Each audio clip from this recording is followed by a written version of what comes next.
ব্যক্তি সাকিব কিন্তু আলাদা। খেলোয়াড় সাকিবকে সবাই মিস করে। খেলাটা আমার কাছে মনে হয় যে উচিত ছিল। আপনার পলিটিক্যাল যেকোনো ইস্যু থাকতেই পারে। স্পোর্টসের ভিতরে পলিটিক্যাল ইস্যু যদি না টানে তাহলেই ভালো হয়। আসিফ ভাই যে ধরনের কথাবার্তা বলছে, মিডিয়াতে এগুলো না বললেই পারে আরকি, আমার যেটা মনে হয়। আর্থিকভাবে হয়তোবা ক্রিকেটার একটু ক্ষতিগ্রস্ত হবে, বাট হয়তোবা নিজেরে ব্লেম দিতে পারতাম না। আমি হয়তোবা আ মানে ইন্টারন্যাশনাল ক্রিকেটার হিসেবে জন্মগ্রহণ করিনি। ডোমেস্টিক ক্রিকেটার হিসেবে জন্মগ্রহণ করেছিলাম।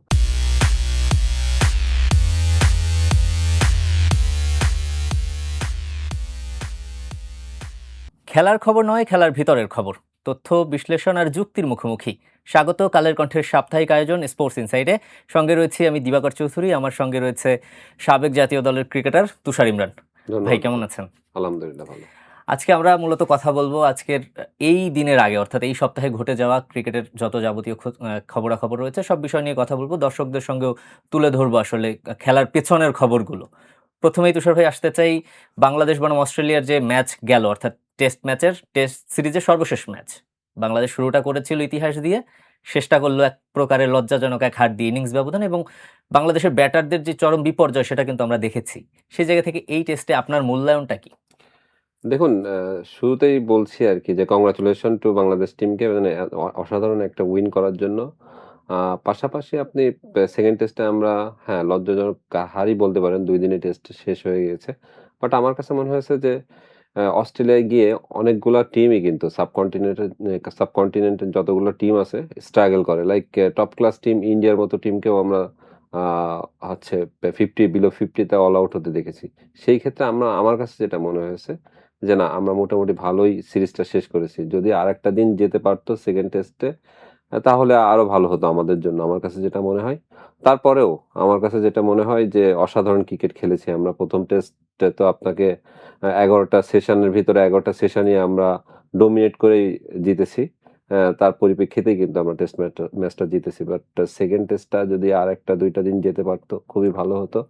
ব্যাটসম্যানদের ব্যর্থতা ডেফিনিটলি আছে, বাট উইকেটটা একটু আমার কাছে মনে হয় একটু ডিফিকাল্ট ছিল। এই ধরনের উইকেটে আসলে আ সারভাইভ করাটাও ডিফিকাল্ট। সেক্ষেত্রে ব্যাটসম্যানরা যদি শর্টস এর পরিমাণটা একটু কমিয়ে দিত, আ আউটসাইড দ্য অফ স্টাম্পের বলগুলো একটু লিভ করতে পারত। আমার কাছে যেটা মনে হয়, লাইক তামিম, মমিনুল যে বলগুলোতে আউট হয়েছে, এই ২ জন ব্যাটসম্যান যদি উপর থেকে একটু রান করতে পারত, ইভেন আপনার টপ অর্ডার যদি রান করতে পারত, তাহলে হয়তোবা সিনারিও অন্যরকম হতে পারত। ডিফারেন্ট হতে পারত। আমার কাছে যেটা মনে হয়। আপনি তো দীর্ঘদিন লঙ্গার ভার্সন ক্রিকেট খেলেছেন দেশের, এবং টপ রান গেটার বাংলাদেশের ঘরোয়া লিগের।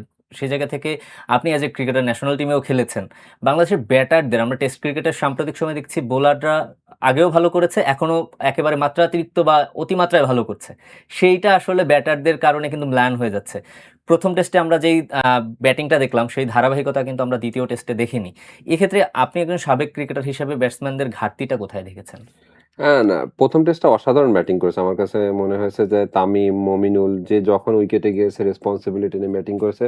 বাট 2nd টেস্টে উইকেটটা আমার কাছে যেটা মনে হয় ডিফিকাল্ট ছিল। একটু এক্সট্রা বাউন্সও ছিল। সাথে হচ্ছে বাতাস হচ্ছিল, সুইং ছিল। এতগুলো মানে যদি আপনি চ্যালেঞ্জ মোকাবেলা করে যদি সাকসেসফুল হতে পারতেন, তাহলে আমার কাছে মনে হয় যে না, হয়তোবা আমরা ভালো একটা টেস্ট ম্যাচ পেতে পারতাম আরকি। যেটা হয়নি আরকি। বাট আপনি যেটা বললেন বোলাররা অসাধারণ বোলিং করছে। ইয়েস, লাইক ৭-৮ বছর ধরে আমরা টেস্ট ম্যাচ জেতা শিখেছি। সেখানে যদি দেখেন মিরাজ, সাকিব, স্পিনারদের ঘাটতি ছিল ১ম এ। আমরা সেখান থেকে আ উঠে আমার কাছে মনে হয় যে এখন পেস ইউনিট যেটা আছে সেটা ডমিনেট করতে শিখেছি আমরা। ওয়ার্ল্ড ক্রিকেটে আমার কাছে মনে হয় এখন যদি আ মানে নাম্বার দেন, আমার কাছে মনে হয় ৩-৪ নাম্বারে আমাদের টিম আছে যারা পেস ইউনিটটা ডমিনেট করতে পারে ওয়ার্ল্ড ক্রিকেটে। সেই ক্ষেত্রে খুবই ভালো একটা টিম হয়েও গড়ে উঠছে। আরো সময় দেওয়া লাগবে আমার কাছে যেটা মনে হয়েছে। আগে হয়তোবা অস্ট্রেলিয়া, নিউজিল্যান্ড, তারপরে ধরেন সাউথ আফ্রিকা, এই দেশে যদি খেলতে যেতাম তাহলে কনফার্ম আমরা হারতেই যেতাম। আমার কাছে যেটা মনে হয় যে ইটস কোয়াইট ডিফিকাল্ট ওদের ওখানে রেজাল্ট করাটা। বাট এখন কিন্তু আমরা শিখে গিয়েছি যে কোন ধরনের উইকেটে বোলাররা কোন লেন্থে বোলিং করলে উইকেট হয়তোবা নিতে পারবো, এবং এখানেই হয়তোবা ব্যাটাররা একটু স্ট্রাগল করছে। যেটা মনে হয় যে টেস্ট ক্রিকেটটা কিভাবে খেলতে হয় সেটারও এখনো অনেক দূর যেতে হবে আমাদের এই ব্যাটারদেরকে। লাইক মোমিনুল, মুশফিক এতদিন ধরে ক্রিকেট খেলছে। যদি আরো ২-৩ জন ক্রিকেটার এরকম পাওয়া যায়। অনেকদিন ধরে হচ্ছে আপনার এই টেস্ট ফরম্যাটেই শুধু সার্ভিস দিয়ে যাচ্ছে। তাহলে দেখবেন যে আমরা টেস্ট ক্রিকেটটা ভালো খেলতে শিখেছি এবং ভবিষ্যতে আমার কাছে যেটা মনে হয় যে না আরো ভালো করতে পারবো। আপনি বোলারদের প্রশংসা করলেন স্বাভাবিকভাবেই। বাংলাদেশ দল আগের সেই স্পিনিং ট্র্যাক থেকে বেরিয়ে এখন অন্ততপক্ষে ৪ জন পেসার খেলাচ্ছে। এটা কিন্তু একটা খুবই দূরদর্শী সিদ্ধান্ত বলা যায় বাংলাদেশের ক্রিকেটের জন্য। একটু ব্যাটসম্যানদের কথায় ফিরতে চাই আবারও। আসলে ঘাটতিটা কোথায় ছিল ব্যাটসম্যানদের? সেকেন্ড টেস্টের কথাই যদি বলি এবং মাঝে, মাঝেই আমরা দেখতে পাই কলাপস করার যে বিষয়টা থাকে, ব্যাটিং অর্ডার ফল করছে। এটার কারণটা কি আসলে? আপনার তরফ থেকে কোনো বাড়তি টোটকা থাকবে কিনা তাদের জন্য? না দেখেন এই সিরিজে হচ্ছে ধরেন লিটন এখনো মানে রান ৩ টা করতে ডাক। পারেনি। ৩ টা ডাক মেরেছে, রান করতে পারেনি। তেমন ওর কাছ থেকে এক্সপেকটেশন আরো বেশি ছিল না। আমরা মনে করেছিলাম যে হয়তোবা আ ওকে দিয়ে হয়তোবা টেস্টটা অনেক দূর ক্যারি করতে সম্ভব। বাট আমার কাছে এটা মনে হয় লিটনদের যে কোয়ালিটির ব্যাটসম্যান হয়তোবা টুডে নয় টুমরো কামব্যাক করবেই সে। ভাই আ ক্যারিয়ারের কিন্তু ইতিমধ্যে লিটন দাসের বলা যায় অর্ধেক বা শেষের পথেই বলা যায়। অনেক বছর ধরে বাংলাদেশ ক্রিকেটে সার্ভিস দিয়ে যাচ্ছেন। আসলে এখনো কি সেই সম্ভাবনাময় ক্রিকেটার বলার সুযোগ আছে? টেকনিক ওয়াইজ আপনি যদি চিন্তা ভাবনা করেন তাহলে বাংলাদেশ টিমের যতগুলো ব্যাটসম্যান আছে আমার কাছে যেটা মনে হয় uh Liton one of the uh great player. যেটা না বললেই নয়। তারপরে হয়তোবা টেকনিক ওয়াইজ যদি চিন্তা ভাবনা করেন লিটন ১ নম্বরে, মুশফিক ২ নম্বরে যারা টেস্ট ক্রিকেটটা বেশি খেলি আরকি খেলে। মমিনুল আছে, তারপর হচ্ছে তামিম তো নতুন শুরু করলো, সাদমান আছে। টেকনিক ওয়াইজ লিটন ১ নাম্বারে আমি রাখতে চাই। বাট এখনো সময় আছে। যেহেতু ৩ টা ফরম্যাটেই সে ক্রিকেট খেলে। আ একটা ফরম্যাটে যদি স্ট্রাগল করে দেখবেন আপনি ১-২ বছর পরে হয়তোবা টেস্ট ক্রিকেটটা যদি কিভাবে খেলতে হয় সেটা যদি শিখে যায় তাহলে আমার কাছে মনে হয় যে টিমের জন্যই ভালো। আর শান্তর কথা না বললেই নয়। টেকনিক ওয়াইজ শান্ত ভেরি স্ট্রং গাই। আ দেখেন শান্তও কিন্তু একটা সময় যেকোনো একটা ফরম্যাটে স্ট্রাগল করছিল। আমার কাছে মনে হয় তাকে সময় দেওয়া হয়েছে। সেও কিন্তু কামব্যাক করেছে ভালোভাবে। আর লিটনও যদি সুযোগ পায় সময় যদি দেওয়া হয় লিটনের পিছনে তাহলে লিটনও কামব্যাক করতে বাধ্য হবে। শান্তর ক্যারিয়ারটা যেভাবে শুরু হয়েছিল, অনেক সমালোচনা হয়েছে, অনেক উপাধিও তাকে দেওয়া হয়েছে। সেই জবাবগুলো আসলে শান্ত এখন দিচ্ছে কিনা? কারণ আমরা দেখছি সাম্প্রতিক সময়ে শান্তর যেই ক্যাপ্টেন্সির দিক থেকে যে পারফরম্যান্স বা ব্যাটে যে পারফরম্যান্স, তাতে কিন্তু শান্ত বাংলাদেশের এখন one of the best test cricketer হিসেবে তাকে বলাই যায়। এবং অধিনায়কদের তালিকায়ও তার পারফরম্যান্সের যে সফলতা, সবার উপরে। বাংলাদেশের সবচেয়ে বেশি টেস্ট জয়ী অধিনায়কও তিনি। তাকে নিয়ে আপনার কি বলার রয়েছে? আর আপনি যেটা বললেন শান্ত ক্যারিয়ারটা ওইভাবে শুরু করতে পারছিল না। আমার কাছে যেটা মনে হয়েছে ট্রলের শিকারও হয়েছিল অনেক। যে একে কেন সুযোগ দেওয়া হয়েছে বারবার। আ তখন মনে হয় সুজন ভাই ছিল ক্রিকেট বোর্ডে। তখন শান্ত আসে 19 খেলার পরে। হুম। সুজন ভাইকে নিয়েও অনেক ট্রল করা হয়েছিল। যে এই ছেলেটাকে বারবার কেন সুযোগ দেওয়া হচ্ছে। তার প্রমাণ কিন্তু আ এখন দিচ্ছে। আমার কাছে মনে হয় কি যেকোনো একটা ক্রিকেটারকে সুযোগ দিচ্ছে ক্রিকেট বোর্ড। ডেফিনিটলি ক্রিকেট বোর্ডের পিছনে আ কারণ থাকাই স্বাভাবিক। কারোর যদি সুযোগ না দিত তাহলে তো সুযোগটা সে কাজে লাগাতে পারবে না। শান্তর পিছনে টাইম ওয়েস্ট করে মানে টাইম ব্যয় করেছে বিকজ অফ আমার কাছে মনে হয় ক্রিকেট বোর্ড আগে থেকেই চিন্তা ভাবনা করেছিল যে না এই প্লেয়ারটার ভিতরে কিছু আছে। আ তো সেজন্যই আমার কাছে যেটা মনে হয় যে না শান্ত এখন ভালোভাবেই মানে দেখিয়ে দিচ্ছে যে না কিভাবে টেস্ট ক্রিকেট বলেন, ওয়ানডে ক্রিকেট বলেন, টি-টোয়েন্টি ক্রিকেটে হয়তোবা সে স্ট্রাগল করছে। বাট ২ টা ফরম্যাটে যদি সে ভালো আ খেলতে থাকে, ক্যাপ্টেন তো ২ টা ফরম্যাটেই সে ক্যাপ্টেন্সি এখন নতুনভাবে পেল। আ আমার কাছে মনে হয় আরো ৫-৭ বছর পরে যখন আপনি অ্যাজ এ ক্যাপ্টেন হিসাবে শান্তর পরিসংখ্যান দেখবেন, এখনই সে টপে আছে। ভবিষ্যতে আরো ভালো করলে হয়তোবা আ সে one of the great captain হতে পারবে। বাংলাদেশ দলের যে বর্তমান পারফরম্যান্স আমরা যদি দেখি অস্ট্রেলিয়ায় এর আগে বাংলাদেশের আগে সাউথ এশিয়ার যে কয়েকটা টিম রয়েছে ভারতের কথা বলি, শ্রীলঙ্কার কথা বলি, পাকিস্তানের কথা বলি। একেবারেই তাদের পরিসংখ্যান কিন্তু কথা বলছে না। অস্ট্রেলিয়ার মাটিতে যে ধরনের পারফরম্যান্স আসলে অন্য দলগুলো করে থাকে। ভারতের ১২ ম্যাচ সময় লেগেছিল অস্ট্রেলিয়ার মাটিতে টেস্ট জিততে। জিততে। পাকিস্তানের লেগেছিল ৭ ম্যাচ। শ্রীলঙ্কা আজ পর্যন্ত টেস্ট জিতেনি অস্ট্রেলিয়াতে। সেই জায়গা থেকে বাংলাদেশ ক্রিকেটের কোনো নবজাগরণ ঘটেছে কিনা টেস্ট ক্রিকেটে বিশেষ করে? র‍্যাংকিং কথা বলছে বাংলাদেশের পক্ষে ৬ নম্বর এই মুহূর্তে টেস্ট ক্রিকেটে। ওদিকে যেই টেস্ট চ্যাম্পিয়নশিপের র‍্যাংকিং রয়েছে সেখানেও বাংলাদেশ ৪ নম্বরে। এইগুলোকে আসলে বাংলাদেশ ক্রিকেটে কোনো ভিন্ন বার্তা দিচ্ছে কিনা যে বাংলাদেশ টেস্ট ক্রিকেটে যদি এবার টেস্ট চ্যাম্পিয়নশিপ ফাইনালও খেলে অবাক হবেন কিনা? না, অবাক হওয়ার কিছু নাই। যেহেতু আপনার এখনো মনে হয় ৪ টা থেকে ৬ টা টেস্ট ম্যাচ আছে আমাদের হুম। টেস্ট এবং ২ টো চ্যাম্পিয়নশিপে। সিরিজই বাংলাদেশের ২ টা হোমে। সিরিজ বাংলাদেশের হোমে হুম। আছে। সো ওই হোম অ্যাডভান্টেজটা নিতে পারলে হয়তোবা আমরা যদি ৪ টার ভিতরে ৩ টা ম্যাচ উইন করতে পারি তাহলে হু নোজ যে আমরা কিন্তু টপে খেলতে পারবো। সাউথ আফ্রিকায় একটু ডিফিকাল্ট হবে বিকজ চ্যাম্পিয়নশিপ কিন্তু এখনো সাউথ আফ্রিকার ঘরেই আছে। একদম। সেখানে গিয়ে পারফর্ম করাটা একটু ডিফিকাল্ট হবে। আর আপনি যেটা বলছেন যে না অনেক টিম হয়তো ১২ বছর ৭ বছর লেগেছে অস্ট্রেলিয়াতে গিয়ে টেস্ট ম্যাচ জিততে। তারপরও আমার কাছে যেটা মনে হয় টু আর্লি টু সে যে বাইরের দেশে আমরা আ ম্যাচ জিততে শিখেছি অ্যাজ এ টেস্ট ম্যাচ জেতা এত ইজি না। আমার কাছে যেটা মনে হয়। ধরেন আপনার ৫ টা দিন আ মাঠে থাকা লাগে, সেশন বাই সেশন ডমিনেট করা লাগে। সেই কাজটা যদি করতে পারি, ভবিষ্যতে আমার কাছে মনে হয় যে না আরো টেস্ট ম্যাচ জিততে পারবো। আ এখন এই টিমটা আ কিভাবে রান করবে সেটা একটা কোয়েশ্চেন মার্ক আছে আমার কাছে যেটা মনে হয় যে আপনার পারফর্ম করতে হবে এখানে। বোলাররা তো ধারাবাহিকভাবে পারফর্ম করে আসছে।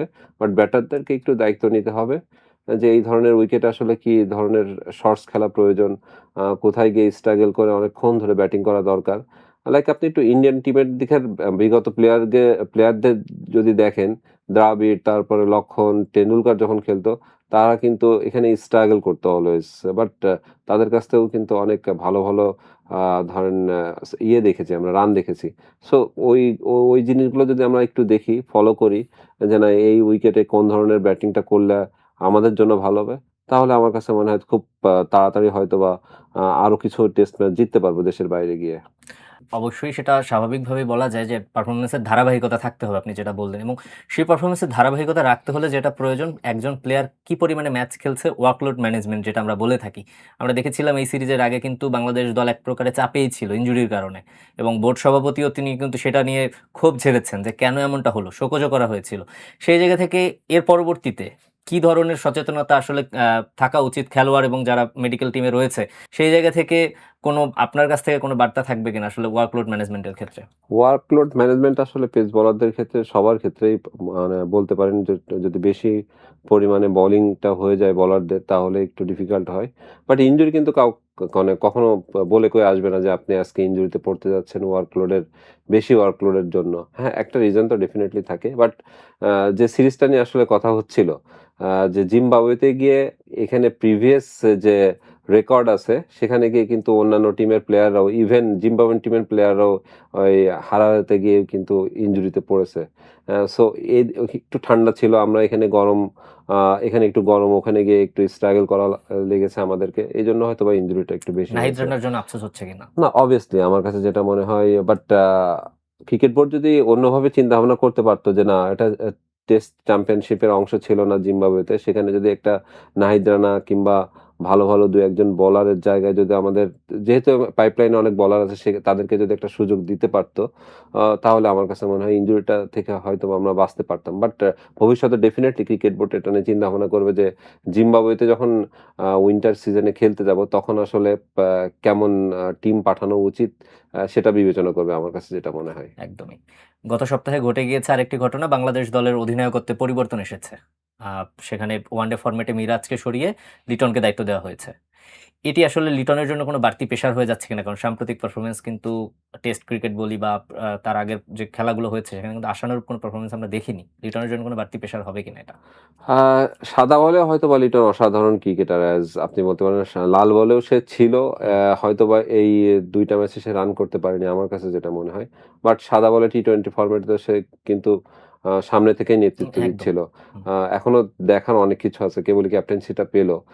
সামনে সিরিজ আছে। সেই সিরিজগুলোতে যদি অ্যাজ এ ক্যাপ্টেন হিসেবে সামনে থেকে নেতৃত্ব দিতে পারে, লাইক শান্ত যেটা করে দেখাচ্ছে, সেটা যদি করে দেখাতে পারে তাহলে তো ডেফিনিটলি লিটন অনেকদিন ক্যারি করতে পারে। এবং ক্রিকেট বোর্ডও হয়তোবা চিন্তা-ভাবনা করেই মিরাজকে হয়তোবা একটু ব্রেক দিয়েছে যে না সামনে ওয়ার্ল্ড কাপ আছে। সেটা চিন্তা-ভাবনা করে হয়তোবা আ মিরাজের জায়গায় লিটনকে নিয়ে আসা হয়েছে। মিরাজ আ মিরাজকে এজ এ ক্যাপ্টেন হিসাবে সরানো আমার কাছে মনে হয় যে আ তার ব্যাটিংটা একটু হয়তোবা মনোযোগী দেওয়ার জন্য হয়তোবা ক্রিকেট বোর্ড এই ধরনের চিন্তা-ভাবনা করতে পারে। আ সেক্ষেত্রে দেখা যাক যে লিটন সামনে সিরিজ আছে কেমন করে। নতুন লিলি সিরাম শ্যাম্পু এখন শুধু শাইন না দ্বিগুণ হেলদি সুপার শাইন। আপনি লিটনের টি-টোয়েন্টি পারফরম্যান্স নিয়ে প্রশংসা করলেন এবং তার অধিনায়কত্বেরও প্রশংসা করেছেন। সেই প্রশংসার বদৌলতেই হয়তোবা বাংলাদেশ দলও মাঠে তাদের সেই ক্রিকেটটা খেলতে পেরেছিল এবং টি-টোয়েন্টি ফরম্যাটেও বাংলাদেশের যে বর্তমান পারফরম্যান্স সেটাও কিন্তু ঈর্ষণীয়। সেই জায়গা থেকে বাংলাদেশ দল ২০২৪ বিশ্বকাপ, টি-টোয়েন্টি বিশ্বকাপ খেলেনি। সোজা কথায় বয়কটই করেছে। এই না খেলাটা একজন সাবেক ক্রিকেটার হিসেবে আপনাকে কতটা ব্যথিত করেছে বা বাংলাদেশ ক্রিকেটকে কতটা পিছিয়ে দিয়েছে, কত যুগ পিছিয়ে দিয়েছে? দেখুন, খেলাটা আমার কাছে মনে হয় যে উচিত ছিল। আপনার পলিটিক্যাল যেকোনো ইস্যু থাকতেই পারে। বাট স্পোর্টসের ভিতরে পলিটিক্যাল ইস্যু যদি না টানে তাহলেই ভালো হয়। আ সেই ক্ষেত্রে ক্রিকেটাররা কিন্তু পা মানে পা ক্রিকেটাররা আসলে সবাই খেলতেই চাচ্ছিল যে, না আমরা গিয়ে কেউ হয়তোবা মুখ ফুটে বলতে পারেনি। ২-১ জন হয়তোবা বললেও হয়তোবা তখনকার ক্রিকেট বোর্ড হয়তোবা সেভাবে আরকি মেনে নিতেও পারেনি। আমার কাছে যেটা মনে হয়। বিকজ আ অন্য কেয়ারটেকার গভর্নমেন্ট বলেন, আর যে গভর্নমেন্টই বলেন ক্ষমতায় ছিল। আ সেখান থেকে হয়তোবা আমার কাছে যেটা মনে হয় যে, না আমরা হচ্ছে টি-টোয়েন্টি ওয়ার্ল্ড কাপটা গেলেই পারতাম। তারপর দেখা যেত যে আমরা কেমন ক্রিকেট খেলি আসলে। আ ডেফিনিটলি আ এই ওয়ার্ল্ড কাপটা না খেলাতে আমরা অনেক পিছিয়ে পড়েছি অ্যাজ এ টি-টোয়েন্টি যে ফরম্যাটটা আছে সেখান থেকে হয়তোবা আমরা কিছু শিখতে পারতাম। একজন পরিচালককে বলতে শোনা গিয়েছে যে আসলে পরিচালকদের সঙ্গেও নাকি কথা বলা হয়নি। বিশ্বকাপে বাংলাদেশ খেলবে কি খেলবে না। তৎকালীন ইন্টারিম গভর্নমেন্টের সিদ্ধান্ত কি এক প্রকারে ক্রিকেটারদের উপরে চাপিয়ে দেওয়া হয়েছিল কিনা? কারণ মিরাজও কিন্তু কিছুদিন আগে প্রকাশ করেছে যে তাদের মতামতটা আসলে শোনা হয়নি। আ একজন মাত্র পা কোচ তখন ২ দিন পরে কিংবা ৩ দিন পরে একটা স্টেটমেন্ট দিয়েছিল সালাউদ্দিন ভাই। আ পজিটিভলি স্টেটমেন্ট দিয়েছিল যে, না ক্রিকেটাররা খেলতে যেতে ইচ্ছুক। বাট তাদের আসলে পা আ কথার কোনো পা গ্রাহ্য দেওয়া হয়নি আরকি। যে, যে তারা যে একটা তাদের যে একটা সে আছে সে সেটা হয়তোবা শুনেছে, শুনেও অতটুকুর ভিতরেই হয়তোবা একটা বক্সে তালাবদ্ধ করে দেওয়া হয়েছে যে, না আমাদের যে ডিসিশনটা সেটাই ফাইনাল। আমরা ওখানে যাব না। এখান থেকে আসলে আ আ যাওয়াটাই উচিত ছিল। আমার কাছে মনে হয়েছে পরিচালকরা এখন হয়তোবা ফিল করছে বিগত বোর্ডে যে পরিচালক মহোদয় ছিলেন, আ তারা হয়তোবা একটু ফিল করছে যে, না আসলে এখন ওই ক্রিকেটটা নিয়ে ওই টি-টোয়েন্টি ক্রিকেটটা নিয়ে এখন একটু বলা উচিত। আমার কাছে মনে হয় যে আস্তে, আস্তে সবকিছু বেরিয়ে আসবে। একজন সাবেক ক্রিকেটার হিসেবে অবশ্যই বিশ্বকাপ আপনাদের কাছে একটা স্বপ্নের মতো জায়গা। যারা ওই সময়ে আলোচনায় ছিলেন বিশ্বকাপ খেলার, তাদের জন্য কতটা ব্যাড লাগে এটা? আর বাংলাদেশ ক্রিকেট আসলে এই সিদ্ধান্তের মাধ্যমে কি কারণ যেই দোহাই দিয়ে বলা হয়েছিল যে ভারতে খেলতে যাওয়া হবে না, তাতে কি বাংলাদেশ ক্রিকেটের ক্ষতি হলো না আদতে লাভ হয়েছে? কোনটা আপনার মত কি? না সবারই একটা ড্রিম থাকে। ধরেন আমারও একটা ড্রিম ছিল যে আমি ওয়ার্ল্ড কাপ খেলবো। অনেক ক্রিকেটার আছে যারা নিউকামার চান্স পেয়েছিল। তারাও কিন্তু সুযোগের অপেক্ষায় ছিল যে না ওয়ার্ল্ড কাপ তাদের কাছে আসলে বড় একটা ইভেন্টই। সত্যি কথা বলতে ওয়ার্ল্ড কাপ বড় একটা ইভেন্টই। এখানে যদি আ গভর্নমেন্ট যদি না যেতে দেয় তাহলে তো করার কিছু নাই। বাট আমার ড্রিম আপনার ড্রিম যদি মানে ভেঙে ফেলে দেয়, সেক্ষেত্রে আমার কাছে মনে হয় যে একটা আফসোসের জায়গা থাকে। ডেফিনিটলি এখান থেকে হয়তোবা আমরা একটু ক্ষতি হয়েছে। আর্থিকভাবে তো ডেফিনিটলি। আ বাট আস্তে, আস্তে হয়তোবা ক্রিকেট বোর্ড এটা কাটিয়ে উঠতে পারবে। নতুন যে বোর্ড এসেছে, আমরা দেখছি এবার বিপিএল এর যে সম্ভাবনা ছিল সেটা হয়তোবা এবার আমরা দেখছি না। বিপিএলটা ১ বছরের জন্য হয়তোবা হোল্ড থাকছে। সভাপতি সেভাবেই বলেছে। এই সিদ্ধান্তটা কি আসলে যুগোপযোগী কিনা? কারণ গত বিপিএল গুলো আমরা দেখেছি ব্যাপকভাবে বিতর্কিত ছিল। গত ২ টা বিপিএল এর কথা বিশেষ করে বলতে হয় সেখানে ফিক্সিং দুর্নীতি সহ অসংখ্য অভিযোগ এসেছে। সেই জায়গা থেকে বিপিএল যেভাবে শুরু করেছিল, বিশ্বের হয়তোবা আইপিএল এর পরে ২য় কোনো ফ্র্যাঞ্চাইজ লিগ হিসেবেই শুরু করেছিল। সেই জায়গায় তো আপনার দৃষ্টিকোণ থেকে বলবেন অবশ্যই যে সেই জায়গায় রয়েছে কিনা? অন্যদিকে এবারের বিপিএল হোল্ড করাটা কি কোনো সঠিক সিদ্ধান্ত কিনা? আর্থিকভাবে হয়তোবা ক্রিকেটার একটু ক্ষতিগ্রস্ত হবে বাট আপনি যদি গুছিয়ে বিপিএলটা করতে পারেন আমার কাছে যেটা মনে হয় তাহলে খুবই ভালো হয়। তামিম ইকবাল যেহেতু বলেছে না আমি হয়তোবা ১ বছর ২ বছর ওয়েট করব যে এই বিপিএলটা ভালোভাবে করা যায় কিনা। সেই ক্ষেত্রে যদি ক্রিকেট বোর্ড আ অন্য একটা বিকল্প চিন্তাভাবনা করে যে না ক্রিকেটাররা যত ক্ষতিগ্রস্ত না হয় আর্থিকভাবে সেক্ষেত্রে যদি বিকল্প কোনো টুর্নামেন্ট আয়োজন করতে পারে তাহলে আমার কাছে মনে হয় খুবই ভালো হয় এই দিক থেকে। আপনি আর্থিক অবস্থার কথা বলছিলেন। আমরা একটা বিপিএল এ বলতে শুনতেছিলাম যে মুশফিকুর রহিম বলছিলেন যে আসলে বিপিএল বন্ধ হলে আসলে তাদের সংসার চালানোটাই কষ্ট হয়ে যাবে। সেই প্রেক্ষাপটে আ আসলে কি বিপিএলটা এই মুহূর্তে কোনোভাবে কি যেহেতু তামিম ইকবালের বোর্ড অনেক কিছু করারই চেষ্টা করছেন বাংলাদেশ ক্রিকেটের পক্ষে, সেই জায়গা থেকে কি খুব দ্রুত কোনো পদক্ষেপ নিয়ে কি বিপিএলটা চালু করা সম্ভব ছিল কিনা? আ খুব দ্রুত চালু করলে ওই যে বিগত আ আমলে যে বিপিএল গুলো হয়েছে আরকি খুব দ্রুত চালু করতে গিয়ে তো হিতে বিপরীত হয়েছে। সেই ক্ষেত্রে তামিম ইকবাল যদি একটু না দেখে শুনে বিপিএলটা আয়োজন করতে পারে। আমি যেটা বললাম যে বিপিএলটা যেহেতু হচ্ছে না, তামিম ইকবাল অলরেডি ডিক্লেয়ার করে দিয়েছে। সেই ক্ষেত্রে তামিম ইকবালের মাথায় সেই চিন্তাটা আছে যে ক্রিকেটাররা যেন ক্ষতিগ্রস্ত না হয়। সেই ক্ষেত্রে মুশফিক গত বছরের বিপিএল এর সময় এই কথাটা মনে বলেছিল। সেই ক্ষেত্রে তামিম ইকবাল যদি চিন্তা ভাবনা করে যে না, বিকল্প ১টা-২টা টুর্নামেন্ট হয়তোবা আয়োজন করব। ধরেন অত টাকা পয়সা হয়তোবা ফ্র্যাঞ্চাইজির মতো টাকা পয়সা হয়তোবা নাও পেতে পারে। তারপরেও যে টাকাটা হয়তোবা ক্রিকেট বোর্ড এরেঞ্জ করে দেবে, সেটা আমার কাছে মনে হয় যে গুড এনাফ হবে ক্রিকেটারদের জন্য, যদি তামিম ইকবাল এই কাজটা করতে পারে। আপনি ক্রিকেট বোর্ডের সঙ্গেও কাজ করছেন, আন্ডার 17 টিমের কোচ। আপনি বর্তমান যে ক্রিকেট বোর্ড, তামিম ইকবালের বোর্ড, আর এর আগে ছিলেন বুলবুল সাহেবের বোর্ড। বুলবুল সাহেবের বোর্ড কি আসলে বাংলাদেশের ক্রিকেটের ওই সময় যে অবস্থান ছিল, সেই জায়গায় কি আসলে বাংলাদেশ ক্রিকেট ওই সময় এগিয়েছে? আপনার কি মনে হয়, একজন কোচ বা সাবেক খেলোয়াড় হিসেবে যেটাই বলেন না কেন? ভেরি ডিফিকাল্ট মানে এই কথাগুলো আসলে বলা। আমার কাছে যেটা মনে হয়, সবাই সবার জায়গা থেকে চেষ্টা করে। তারপরেও বুলবুল ভাই যদি ওই ডিসিশনটা নিতে পারতো যে না, এজ এ বোর্ড প্রেসিডেন্ট হিসাবে যে না, আমরা টি-20 ওয়ার্ল্ড কাপে যাবো, তাহলে কিন্তু তাহলে আমার কাছে যেটা মনে হয় অনেক পজিটিভ সাইন থাকতো এবং ক্রিকেটাররাও তার পাশে থাকতো, আমার কাছে যেটা মনে হয়। ক্রিকেট বোর্ড তো একটা স্বায়ত্তশাসিত প্রতিষ্ঠান পুরোপুরি। সেই জায়গায় আসলে সরকারি যেই চাপ আমরা দেখেছি, আমরা বিশেষ করে একটা মন্ত্রণালয়ের কথাই বলতে হয়। ওই সময় যিনি ক্রীড়া উপদেষ্টা ছিলেন আসিফ নজরুল, তার কারণেই মূলত এখন যেটা বেরোচ্ছে আস্তে আস্তে খবর, যে তার একেবারেই একগুঁয়েমির কারণেই কিন্তু ওই বিশ্বকাপ থেকে বাংলাদেশের অনুপস্থিতি থাকার কারণ, কিংবা আরও যে সিদ্ধান্তগুলো এসেছে, সেগুলো কি আসলে ক্রিকেট বোর্ড, কি তখন আসলে ক্রিকেট বোর্ড ওই শক্ত অবস্থানে ছিল না? না, আমার কাছে যেটা মনে হয়েছে যে না, না, যদি শক্ত অবস্থানে থাকতো তাহলে ডেফিনিটলি ক্রিকেট বোর্ডের অনেক কর্মকর্তাই তখন হয়তোবা তার এগেইনস্টেই কথাবার্তা বলতো। আমার কাছে যেটা মনে হয়েছে যে না, ইভেন বোর্ড প্রেসিডেন্ট বলেন, মানে অনেক বোর্ড ডিরেক্টরও ছিলেন। তারাও যদি তাকে বোঝাতে সক্ষম হতো তাহলে হয়তোবা এই পরিস্থিতির সৃষ্টি হতো না। বরঞ্চ আমরা আরো কিছু জিনিস দেখেছি। একজন ক্রিকেটার হিসেবে আপনি নিশ্চয়ই দেশের জন্য সার্ভ করছেন। দেশের অতটুকু সম্মান তো আপনি নিশ্চয়ই ডিজার্ভ করেন। দেশকে সার্ভ, বাংলাদেশকেই তো সার্ভ করছেন। সেখানে ক্রিকেটারদের অনেক কথাই, আমরা ক্রিকেটারদের নিয়ে অনেক কথাই শুনেছি, তামিম ইকবালকে নিয়ে কথা শুনেছি, বোর্ড পরিচালকদের মুখ থেকেই শুনেছি। এগুলো আসলে খেলোয়াড়দের জন্য বিব্রতকর কিনা? কারণ বিসিবি তো খেলোয়াড়দের গার্জিয়ান। তারাই যদি খেলোয়াড়দের নিয়ে এভাবে বলে থাকে, আসলে এমন যারা পরিচালক হিসাবে দায়িত্ব পালন করেছে, তারা কি আসলে বাংলাদেশ ক্রিকেটারদের জন্য চিন্তা করেছে, নাকি কি মনে হয় আপনার কাছে? আসলে একটা কথা আছে না, টিট ফর ট্যাট। মানে যে কথাগুলো বলছে তার পরবর্তীতে সেই কথাগুলো কিন্তু তার গায়ে গিয়েই লেগেছে। আমার কাছে মনে হয় কাদা ছোড়াছুড়ি প্রয়োজনটা ছিল না। ধরেন যার সম্মান তার জায়গায় রেখেই কথাগুলো বলা উচিত ছিল। হয়তোবা একটা ক্রিকেট বোর্ড ফেল করছে, কিংবা নতুন একটা ক্রিকেট বোর্ড আসছে। সুযোগ দিলে হয়তোবা সবাই ভালো কাজ করবে। বাট কাদা ছোড়াছুড়ির কথাটা আসলে না করলেও পারত, আমার কাছে যেটা মনে হয়। আচ্ছা। আমরা ওই সময়ের বোর্ডে যেটা দেখেছি, আমরা আরেকজন পরিচালকের নাম জানি, যিনি হচ্ছে সঙ্গীতের সঙ্গে যুক্ত ছিলেন, আসিফ আকবর। তাকেও এখনো প্রায় শুনতে বলতে শোনা যায় যে কিছুদিন আগে তামিম ইকবালের ইস্যুতে, বিপিএল বন্ধের ইস্যুতেও তিনি গলা ফাটিয়েছেন। আসলে এই যে ক্রিকেটের বাইরে থেকে এসে ক্রিকেট বোর্ডের ভিতরে পরিচালক হিসেবে দায়িত্ব নেয় এরা, এখন যেটা আমরা দেখছি, ওই সময়ও ছিলেন প্রেসিডেন্ট নিজেই ক্রিকেট থেকে আসা। এই জিনিসগুলোকে আসলে একটু নজর দেওয়া উচিত কিনা? ক্রিকেট আঙ্গন থেকে উঠে আসা এমন ব্যক্তি ক্রিকেট বোর্ডে থাকুক, এমনটা আপনাদের চাওয়া কিনা, যে ক্রিকেটার হিসেবে বা ফরমার ক্রিকেটার হিসেবে? দেখুন, মানে আমি যদি বলি তাহলে একটু ডিফিকাল্ট হবে আমার জন্য বলাটা।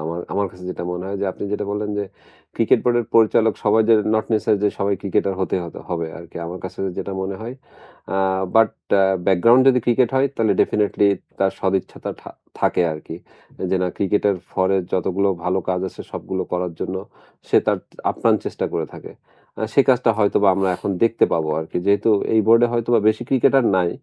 তারপরেও এক তামিম ইকবালে কিন্তু অনেক কিছু। তার সাইডে যারা আছে তারাও আপ্রাণ চেষ্টা করে যাচ্ছে যে তামিম যে ধরেন ইনস্ট্রাকশনটা দেয় সেটাই যেন ফলো করে সবাই, এবং সেই মোতাবেক যেন কাজ হচ্ছে। আর যেটা বললেন আসিফ ভাই, যেটা মানে আসিফ ভাই যে ধরনের কথাবার্তা বলছে, ধরেন মিডিয়াতে এগুলো না বললেই পারে আরকি। আমার যেটা মনে হয়, যে ওনার থেকে অনেক ছোট বয়সে আমি, তারপরেও আ তারও আ সম্মান আছে। ক্রিকেট বোর্ডে যে মানে পরিচালক আছেন, যিনি সভাপতি আছেন, তাদেরও একটা সম্মান আছে। সম্মানের জায়গা রেখেই আসলে কথা বলা উচিত। একটু আপনার ক্যারিয়ারে ফিরতে চাই। বাংলাদেশ ক্রিকেটে, ঘরোয়া ক্রিকেটে যদি আমরা খুঁজতে চাই, তুষার ইমরান ছাড়া হয়তোবা ওইরকম বলার মতো ওই ধরনের স্কোর আমরা কাউকে খুঁজে পাই না। জাতীয় দলের ক্যারিয়ারটা খুবই সংক্ষিপ্ত ছিল। আসলে ভাগ্যের দোষ দিবেন, নাকি ওই সময়ের সিস্টেমের ব্যর্থতা?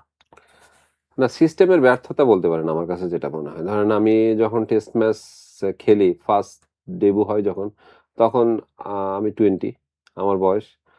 ধরেন ফার্স্ট ক্লাস ক্রিকেটটা অতটা তখন খেলিও না। আমরা হয়তোবা আ টেস্ট স্ট্যাটাস পাওয়ার পরে আমরা ফার্স্ট ক্লাস ক্রিকেটটা শুরু করি কিংবা তার আগে থেকেই শুরু হুম। করি। সো ২০০০ সালে যদি আমার ডেবু হয়, আজকে ২০২৬ মানে ২৬ টা বছর হয়ে গেছে। খেলা ছেড়েছি আমি 2021 এ। তার মানে ২১-২২ বছর আমার ক্রিকেট ক্যারিয়ার। যখন সুযোগটা পাই তখন আসলে আ আমাদের ধরেন আ অভিজ্ঞতাটা কম। যে না, ফার্স্ট ক্লাস ক্রিকেট কিংবা টেস্ট ক্রিকেট কিভাবে খেলতে হয়। সেই জায়গা থেকে আপনি যখন টপ ক্লাস ক্রিকেটারদের এগেইনস্ট এ, টপ ক্লাস ক্রিকেটের এগেইনস্ট এ খেলতে যান, আ লাইক টিমের এগেইনস্ট এ খেলতে যান। সাউথ আফ্রিকা, তারপরে শ্রীলঙ্কা, পাকিস্তান, অস্ট্রেলিয়া।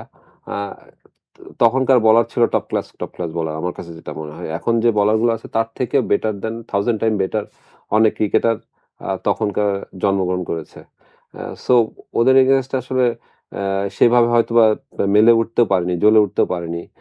এবং যখন ২০ বছরে আমার লাইক টেস্ট ডেবু হয়, আ ৫-৭ বছরের ভিতরে আমি মাত্র ৫-৬ টা টেস্ট খেলি। এর বেশি আর টেস্ট খেলতে পারিনি।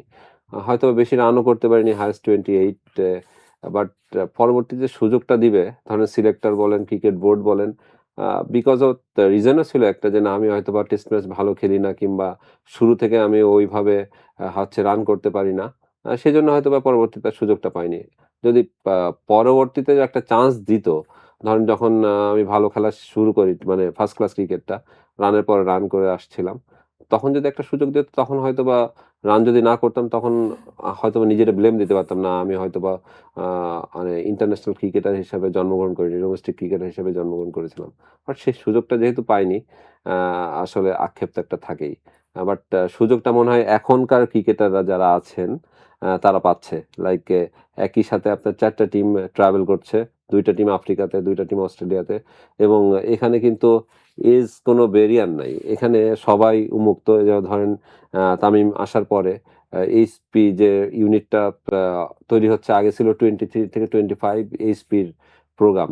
বাট এখন কিন্তু 35, 37 এজেরও ছেলেপেলেও এইচপিতে আ আ প্রোগ্রামের ভিতরেই আছে এবং পাইপলাইনটা স্ট্রং করার জন্যই কিন্তু এই এজটা উঠিয়ে দেওয়া হয়েছে। আমার কাছে মনে হয় এখনকার ছেলেরা, যাদের আক্ষেপ ছিল যে না, আমি টেস্ট ক্রিকেটার হিসেবে জন্মগ্রহণ করতে পারিনি but first class cricket, domestic cricket ভালো খেলছি, এখন তার সুযোগটা পাবে।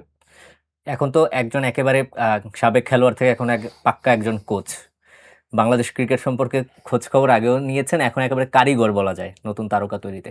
আসলে বাংলাদেশের ক্রিকেটের যদি এই মুহূর্তে আমরা বলি, অনেক বিতর্ক হচ্ছে, অনেক কিছুই হচ্ছে। আপনার চোখে এ যাবৎকালে বাংলাদেশের মানে সবসময় মিলিয়ে সেরা তারকা কে আপনার চোখে বাংলাদেশ ক্রিকেটের? একেকটা সময় একেকজন আসছে। ক্রিকেটার যদি বলেন তাহলে আশরাফুলের কথা না বললে নয়। তখন কোনো সুপারস্টার ছিল না। আশরাফুল কিন্তু তার ভিতরে সুপারস্টার ছিল আমাদের দেশে। তারপর সাকিব, তারপরে তামিম, তারপরে মাশরাফি, মুশফিক, রিয়াদ, সবার কথাই বলতে হয়। সবার মানে ক্রিকেটের পিছনে অনেক অবদান আছে। আরেকজনের কথা না বললেই নয় আরকি। হয়তোবা আ বা তার কথাটা মিডিয়াও হয়তোবা তেমনভাবে বলে না। মোহাম্মদ রফিক ভাইয়ের কথা না বললেও নয়।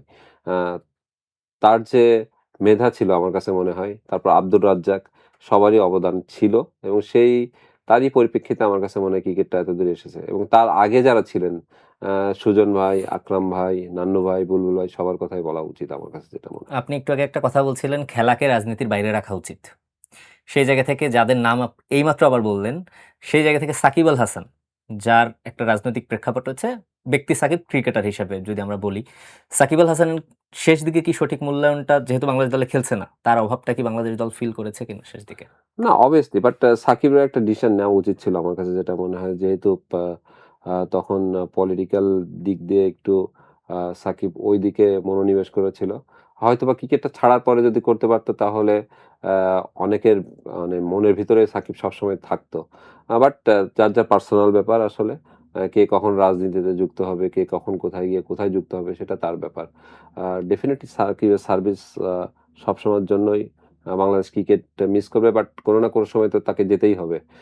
ধরেন আজকে যে মুশফিকুর রহিম আছেন, তামিম ছিলেন, সবাইকে একটা সময় চলে যেতে হবে ক্রিকেট ছেড়েই হয়তোবা। নতুন কাউকে জায়গাটা নিতে হবে। আ সো প সবাইকে আসলেই বাংলাদেশ ক্রিকেটের অবদান আছে। সবাই মিস করবে কিন্তু হয়তোবা। সাকিব কি একটু ভিন্ন কিনা? কারণ যেই লোকটা বাংলাদেশের ক্রিকেটকে বিশ্ব দরবারে পরিচয় করিয়েছেন, বিশ্বের ১ নম্বর অলরাউন্ডার হিসেবে, তিনিই এখন বাংলাদেশে আসতে পারছেন না। একজন খেলোয়াড় সাকিব হিসেবে সেটা আপনাদের ব্যথিত করে কিনা একজন খেলোয়াড় হিসেবে? আপনি নিজেও একজন খেলোয়াড়। না, obviously খেলোয়াড় সাকিব হিসেবে দেশে থাকবে, দেশে আসবে। আ তার আশা ব্যক্তি সাকিব কিন্তু আলাদা। খেলোয়াড় সাকিবকে সবাই মিস করে। আ আমরাও চাই সে কোনো না কোনো সময় হয়তোবা বাংলাদেশে আসবে। ধন্যবাদ ধন্যবাদ। তুষার ইমরান। দর্শক, এই ছিল আজকের আয়োজনে। পরবর্তী আয়োজনে আবারও সপ্তাহ জুড়েই যত খেলার সংবাদ থাকবে সবকিছু নিয়ে আমরা চলে আসবো আপনাদের সামনে। অপেক্ষা করুন সেই পর্যন্ত। আজকের মতো এখানেই শেষ করছি। ধন্যবাদ। সবাই কালের কণ্ঠের সঙ্গেই থাকুন।